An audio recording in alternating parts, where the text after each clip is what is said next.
Hi everyone, Ethan McKinley here. That means it's the 2-Minute Terminator, where we break down the Terminator films 2 minutes at a time. We are going from minutes 20, Ellie? Don't ask me. 48 to 50. Sorry, I've had such a mare with this clip. Hi, I'm Ellie, by the way. I'm the co-host of the 2-Minute Terminator. We're going from minutes 48 to 50. No, we're going from minutes 42 to 44. Ellie's going on a skewed timeline clip, which is completely my fault. I apologise. And we're going from episode 22. 23. Oh, God. Stop! All right, yeah, we're going from minutes 44. No. Let's right. just not discuss the minutes on this one, because I'm literally about to pull out the last remaining hair that I have. Basically, we're doing... I will tell you. Yeah. I will tell you. We're going from minutes 44 to 46. We're going from, it's episode 23. And I'll explain why this has happened. Basically, the clip starts with the moto-terminator being dragged behind the truck. It pulls up as the HK starts to shoot at it. And it gets kind of like trebucheted out of existence when the motor-terminator swings by on the tow cable and hits it. The clip ends with... Oh, God. It won't work.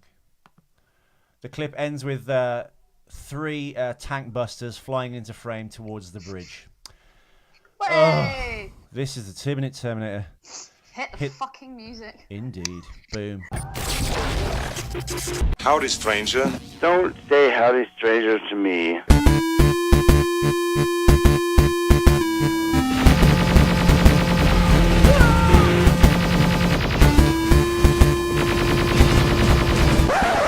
You didn't do the 4th. Thank God. It sucked. It sucked.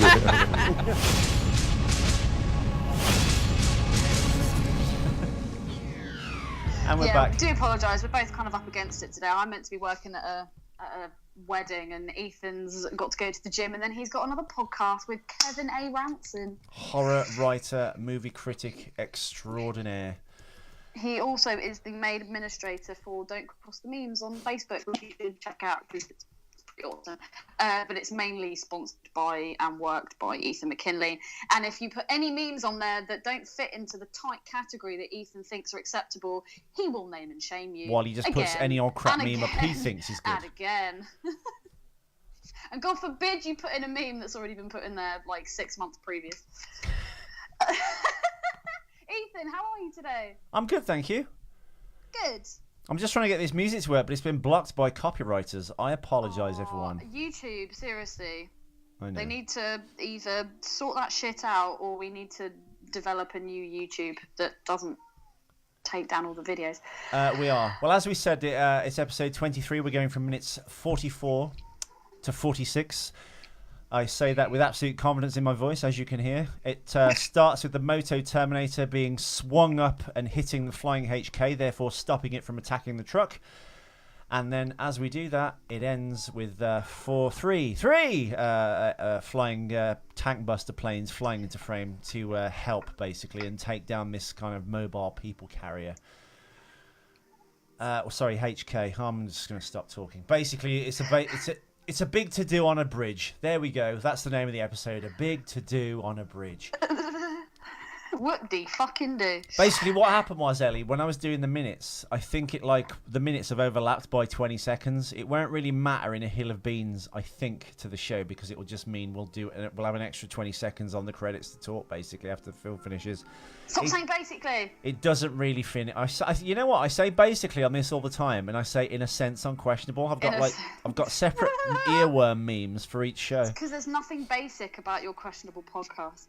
Anyway, as we get to this, there's the people carrying HK.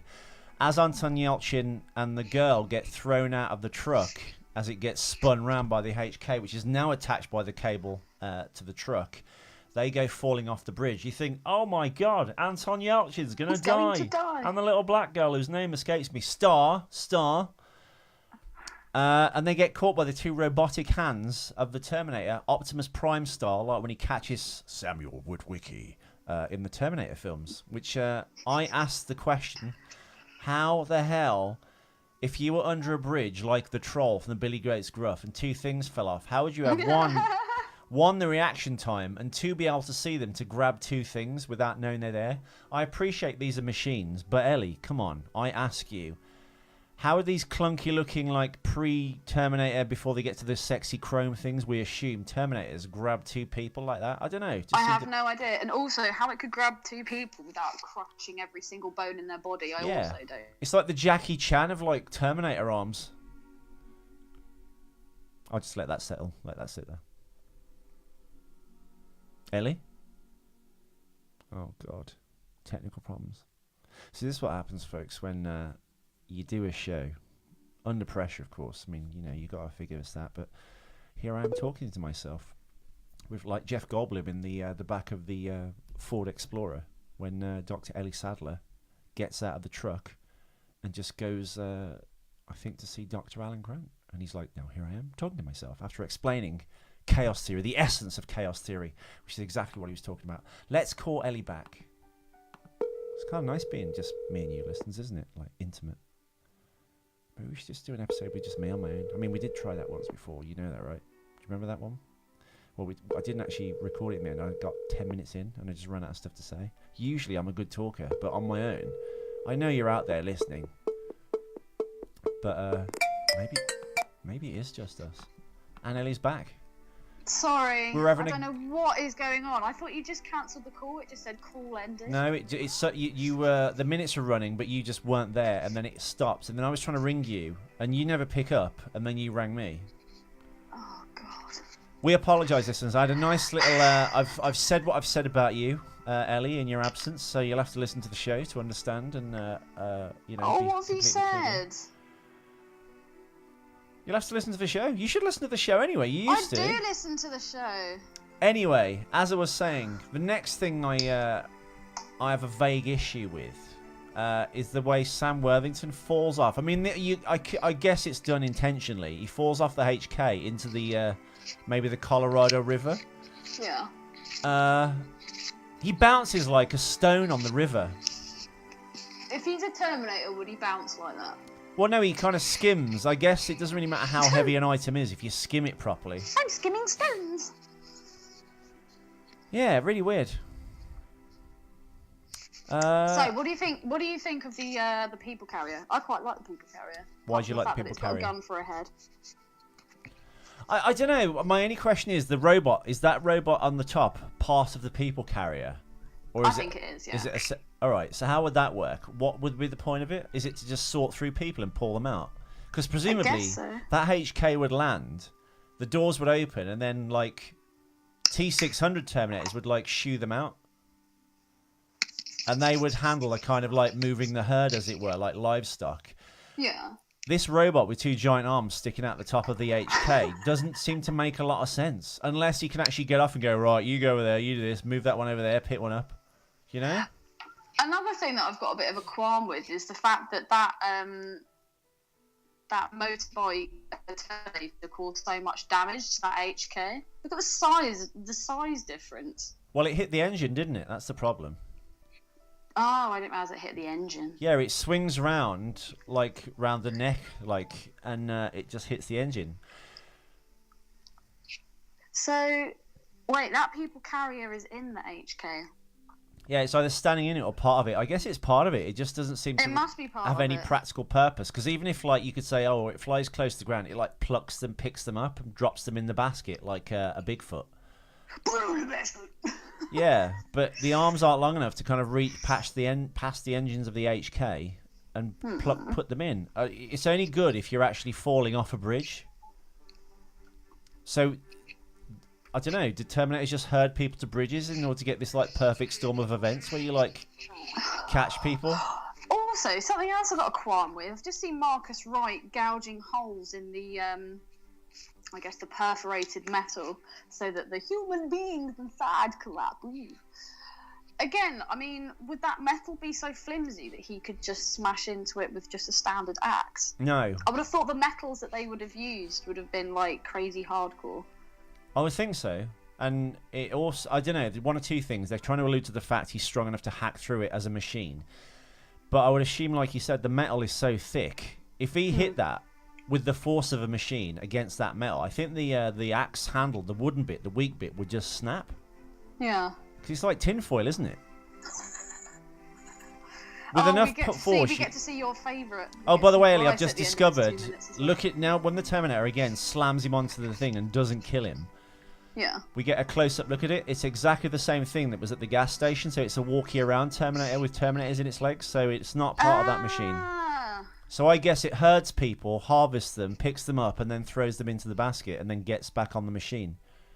Maybe these big things are made up of loads of Terminators that all kind of form together like Transformers.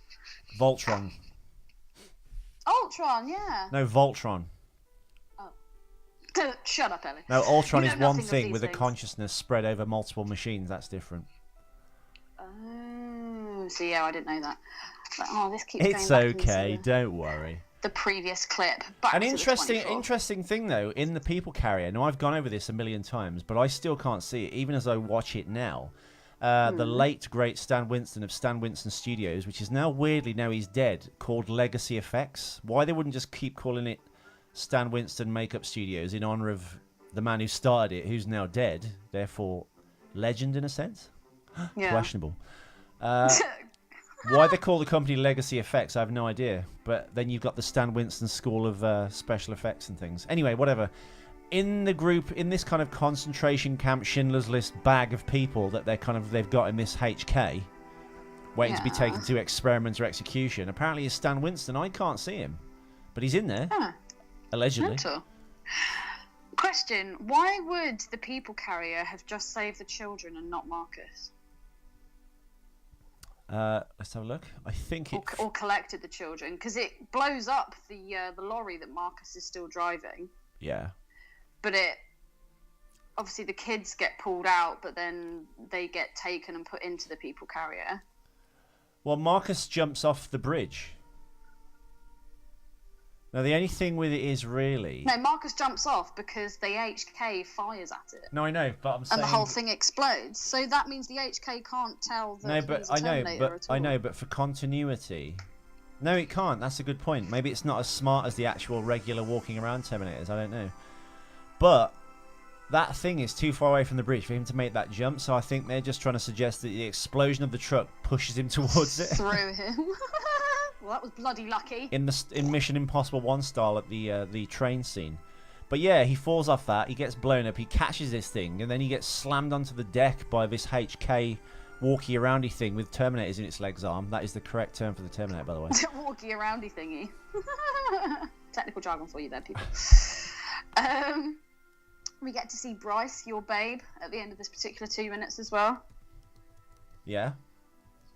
With John, and they're like, send in the, I don't know, monkeys. I'd love it if he'd just sent in flying monkeys, like from the Wizard of Oz. Fly, my pretties, fly! Fly, my pretties, fly! What else can I say about this particular 2 minutes? Well, I've got some cock-ups for you, Ellie. Shit. Cock up! During the moto-terminator chase, the ball on the tow truck switches from being locked to the side of the boom arm to swinging freely. Like, most notably, right before Marcus tells Carl to drop the ball. I didn't notice it, so we'll let you off, Terminator. Cock-up number 2... Any more cock-ups? Oh, yeah. Cock up. Bing, bing. During the motorbike chase, the road has a double yellow striping to it. Later, before the bike and the camper van approach the bridge, the striping changes to a white lane divider line. White centre strips on US roads were replaced with yellow in the 1970s. This could be a backwater that never got new colours. Cock up Another one? number 3.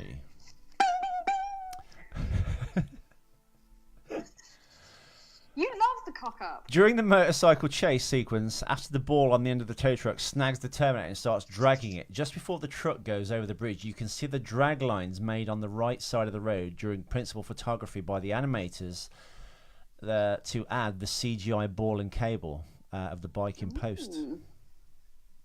Well, I didn't notice that either. No. Oh, we're all out of cocks. Ups. Sorry. Sorry. Soz, not soz. Yeah, I mean, I still have trouble with this. I mean, I don't know. This is where Terminator starts to fall apart again for me. Just like when the it doesn't make when sense. The truck's being swung around and it smashes into the fencing either side of the bridge. Do you reckon that's a real car? Yeah. And they're actually smashing. No, well, it's like, the probably not on a railings bridge. off the It's probably a set because there's a great. I think is it in Final Destination 3 when this bridge collapses, or maybe it's the Final Destination. And it's all done on blue screen, but it looks photoreal. It's one of the bestest invisible special effects ever. The bridge collapses, people fall off it and die, and you see it all in like one shot. It's fantastic. So I can assume. I mean, a lot of this is on location, of course, so they needed the bridge location, but I think. It's going to be a lot of blue screen and stuff. But the truck's spinning off the edge of the fake bridge, I guess. Yeah, that's all real. You know, we've got obviously this massive ravine, and it's like a valley. Is that the original kind of like landscaping, or is this because of what's happened with the war? No, because that bridge is there already, isn't it? So it looks. The bridge is there. It looks to me like the Colorado River. Oh. And that kind of like gouge was how big the river was, and as time has gone, it's eroded the rock away. That's kind of like where the river's actually settled now. Yeah. That's what I think. Also, if Skynet are like everything and know everything and are all powerful, Skynet surely should have preempted, or not preempted, but sensed that John Connor was sending out ships to destroy the HKs. Do you not think? Yes. What's the music, Ethan? Well, weirdly, it keeps fading in and out for some reason. I don't know why it's doing that, but the last track was from The Notebook. Oh my god! And now this is Chocolat. The only reason it's playing is none of the other things I clicked on. It was going to be the Battleship soundtrack, but it wouldn't bloody work. It wouldn't bloody work. Wouldn't bloody work, would it? So we've had The Beautiful Mind, Cider House Rules, The Notebook, and Chocolat. It's a bit of a gay lineup, to be fair. But I was going to say, okay. And the title of it is Wonderful Movie Soundtracks. Have you got anything else, Ethan? No, but we're just going to talk about the clip. Okay. Ellie, you're not usually this bad. I just think because you've got to go and do this wedding and you're worried about doing an event, aren't you? Ellie's doing an event today, everyone. Tell us about your event, Ellie. And, I still haven't got dressed. I still haven't done my hair. And it's 2:20 and I've got to be there at 3. I think I'm going to have to tell Mike I'm going to be late. No. But it's fine. I'm just helping them out. No, you've got half an hour. If you're, prepped and stuff, you've already had a shower. You just need to find a nice outfit. Your hair's rubbish anyway, no matter what you do. So don't worry about that. Just be yourself. No? What, rubbish? I'm going to have to. It's fine. I'll wing it. I'll do like we've done this last 2 shows. I'll just wing it. Sorry, Ethan. No, it's okay. At least we've got some animation out of you now. Hey, fuck you. I do my best. Again, you wouldn't let me make notes on the clip. Well, I did send them last night. Oh, by the way, Ellie, I've put your name in this thing. This guy's having his this disease gouged off his foot in some far-flung country, but it's weirdly satisfying to watch. Did you see the gorillas fucking? I did. But you didn't like it. It was pretty funny. Well, maybe you should have said something then. Ethan just steals all the funny things that I send him and uses them for his own reward. How good was the Bill Cosby one? I'm gonna tranquilize that gorilla. So good that you made it your cover photo. Yeah. And then when you got in a debate with that chick, you used the thing, you can block me on Facebook, you can delete my number, but always know that I fucked you. And she's like, I don't get it. You fucked me? Yeah. I think that's the problem with girls. Every time I write something vaguely kind of ironic or funny on a Facebook comment, there's always a girl who goes, meh, and has to open a fucking yap and doesn't get the joke. I don't know why that is, Ellie. Why is that? You're a girl. Women, know your limits. No, not that, but why can the... I think Patrice talks about this. He's like, women comedians generally aren't that good, and the ones that are, like Sarah Silverman, talk and act like guys. Their acts are super hardcore and super rude, but you need a kind of, because comedy in a sense needs a victim for you to talk about, or it requires a bit of rudeness or an opinion. I think girls, if you say anything a bit jokey with a girl, she'll fall apart. Where if you say it with a bunch of guys, they're like, and they get that it's a joke. Well, I can understand that to a degree, and I do agree with you to a degree, but sometimes, if it's funny, then that's fair enough. If you're just going after someone, then that is different. No, I know, but do you think I go after people or I actually write vaguely funny things that you have to kind of think for 1 second to kind of get? Oh, no, I know, I completely... The stuff that you write on Facebook, yeah, no, I get that.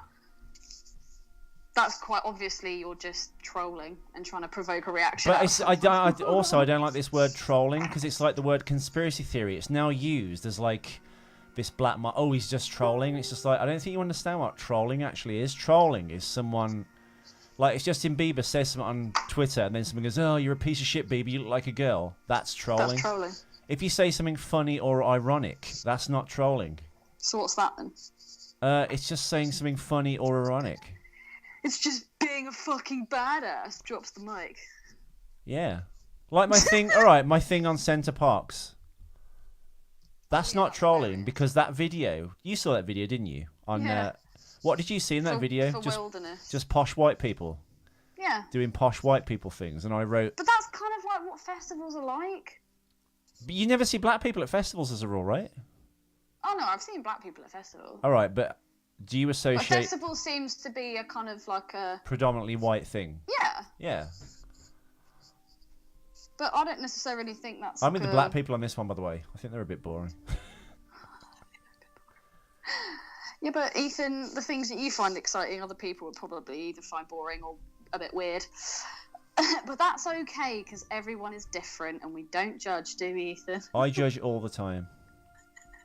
Ethan is very, very judgy, especially on people's aesthetics. I just find it just... you know what? I'm just sick of seeing people in, like, rabbit ears and unicorn horns. Yeah, but Ethan, once upon a time, that was kind of you. Was it? Yeah. When? But you just did it slightly different. How? You just wore, like, colour contacts and wore fur. Yeah, you're right, Ellie. You completely got me there.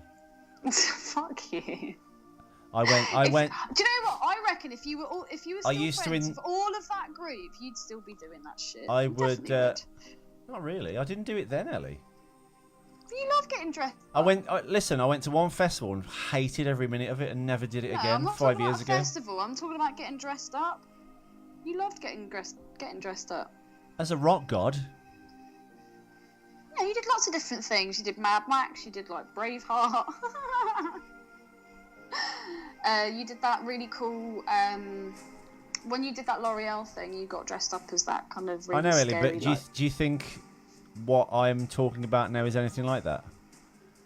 Would you see me at the arts and crafts table excluding black people and Asians? No. Yeah, but it's not like they're actively trying to exclude those people. Black and Asians don't want to go to that kind of thing. It's not that white people are going, oh no, we couldn't possibly have those types here. It's just who it attracts. But why is that? It's a really interesting question, isn't it? Because it's different culture. I wouldn't want to go to a garage night. End of. That's a predominantly black thing. But why is that? I hate garage music. Is that because you don't like garage music or you wouldn't feel safe there?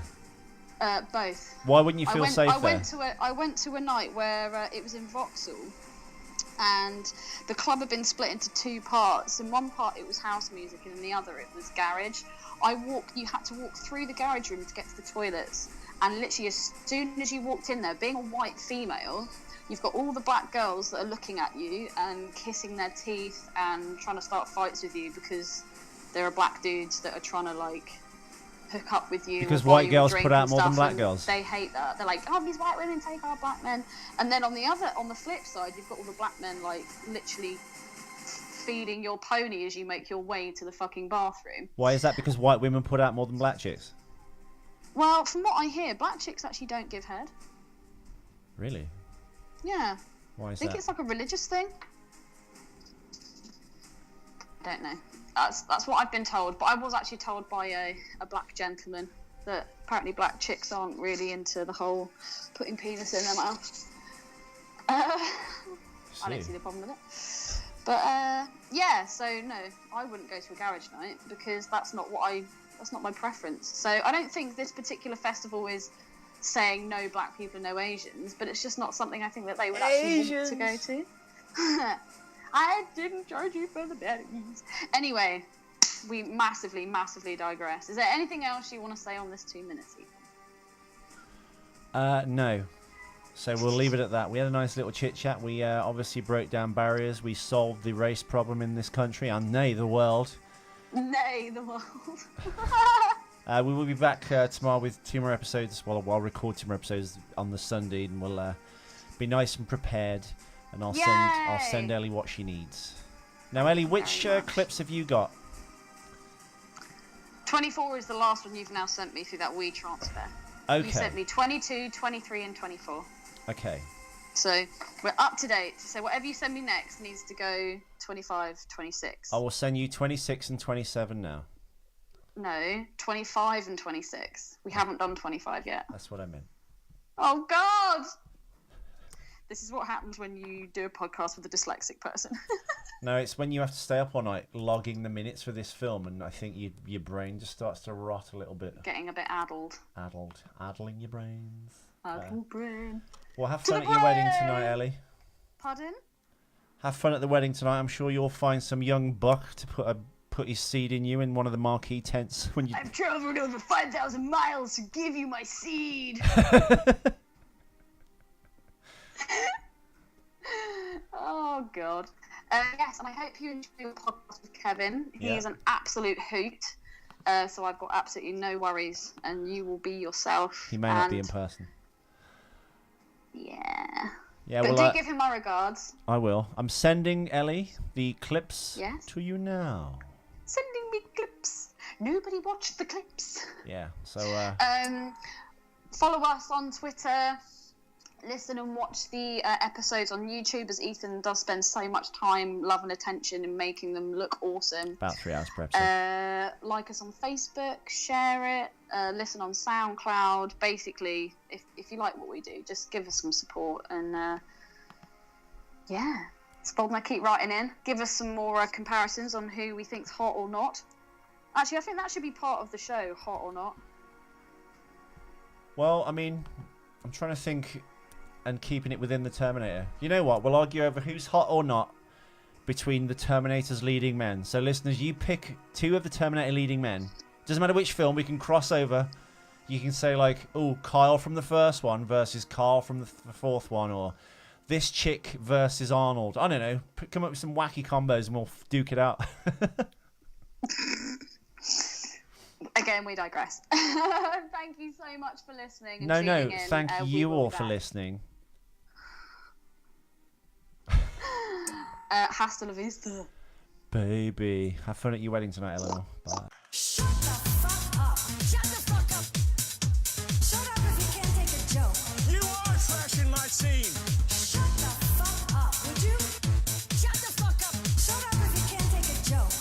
And I ain't walking on this set if you're still hired. Shut the fuck up. Shut the fuck up. Shut up if you can't take a joke. I'm fucking serious. Shut the fuck up. Shut the fuck up. Shut up if you can't take a joke. You are trashing my scene. What don't you fucking understand? What don't you fucking understand?